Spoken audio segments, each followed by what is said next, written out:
इल्म दीन हमारे दीन का एक बुनियादी हिस्सा है।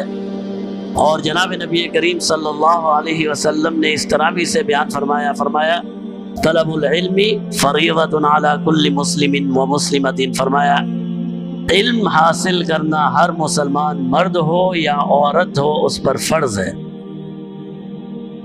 हर मुसलमान मर्द और औरत पर बक़द्र ज़रूरत। उलमा ने इसमें क़ैद इजाफी लगा दी।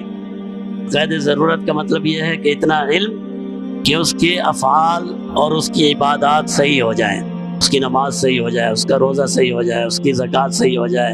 अगर वह शादीशुदा है तो उसे पता चल जाए कि तलाक कब कब होती है, किन सूरतों में होती है। ये सारी विरासत के उमूर मालूम हो जाए, किसका कितना हिस्सा है, किसको कितना मिलना चाहिए। बक़द्र ज़रूरत इल्म हासिल करना हर मुसलमान मर्द हो या औरत हो उस पर फ़र्ज़ है।